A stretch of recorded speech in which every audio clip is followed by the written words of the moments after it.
Eric Monroe, LSU safety, entered his name into the transfer portal over the weekend. You probably saw this news. So Monroe is a grad transfer. Wherever he'll go, he'll be eligible immediately. It'll be his final year of eligibility. So he signed in 2016, redshirted in the 2016 season, then played 17, 18, 19. In 18, he was mostly injured. Played in 12 games this past year in 2019, but in his 3 seasons of playing, he redshirted in 16, then 17, 18, 19. Those 3 seasons combined for 21 tackles, 2 passes defended, and 1 tackle for loss for his career. And that's for his career. Eric Monroe, I saw this news. And by the way, it's of course the right thing for Eric Monroe to do. It allows him one more opportunity to get out and about and to actually go play wherever he goes. He can be selective, a place that actually needs safety help, and he can go hopefully be impactful in his final year of college eligibility, get on the field, put some film out.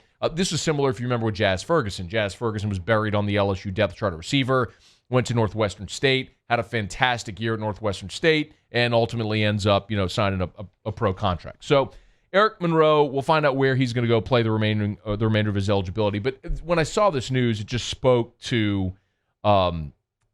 LSU's depth and talent at safety. Eric Monroe, when he signed with LSU back in 2016, was the number 3 safety in the country. Number 3 safety in the country coming out of the Houston area. Comes to LSU, of course, in 2016, Jamal Adams was on campus. You had guys like John Battle. So he was buried on the depth chart. Taking a red shirt in 2016 was really just to be expected, considering the fact that LSU had great safety there and depth and experience already.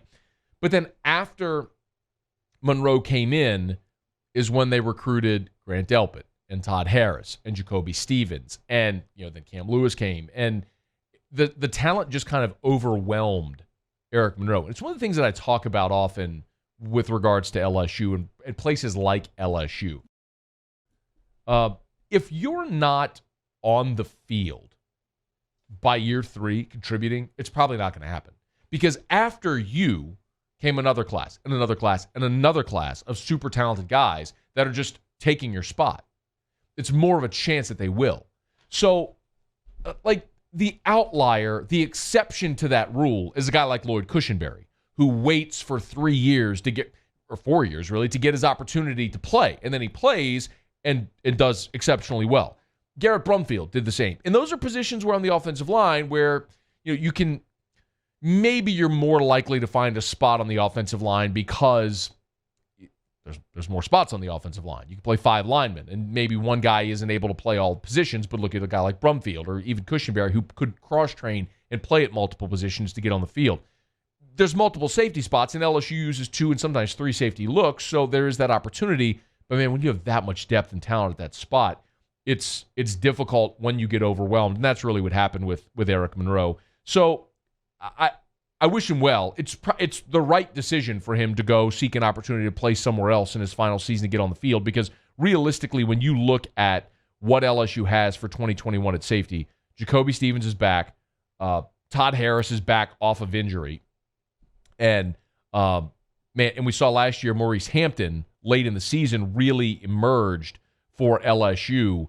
So your first 3 are there. Remember, Kerry Vincent is also technically listed as a safety. Now, he's going to play mostly nickel, I would assume, but he's listed as a safety.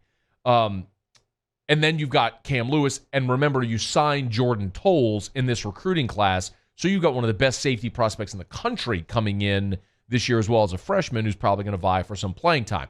So you wish Eric Monroe well, but the thing that it speaks to most for me is it just underscores again what we've known for more than a decade now with LSU at this position, which is, man, the amount of talent that they cycle through in that defensive backfield is just absurd. When a guy who's the number 3 safety in the country in his class takes a red shirt, gets buried on the depth chart, had some injury issues, but realistically just got overwhelmed by a ton of talent at that spot. Now is going to have to go somewhere else to finish his career. So best of luck to Eric Monroe wherever it is next. I saw him tweet earlier today. Someone mentioned that he should go play at the University of Houston. He kind of did the thinking emoji. So in any event, we'll keep you posted when we learn where Eric Monroe ends up. But LSU's secondary in 2020 should be fantastic. When you think about having a corner like Derek Stingley locking down one side of the field, a senior in Kerry Vincent likely being your nickelback, Cordell Flott at the other corner. You bring in Elias Ricks, who's the number one corner in the country this year, who many people think is going to be really special. And then, of course, guys like Radarius Jones and Jay Ward there. We just went through the safeties. LSU's loaded up at corner again, and that's why, in large part, even though LSU lost so much from their defense a year ago, you look at who they have coming back, and you think, man, that unit's going to be really special again this year, and they should be. Hey, thanks so much for watching. Please leave your comments. I love to interact, and be sure to hit the red subscribe button below.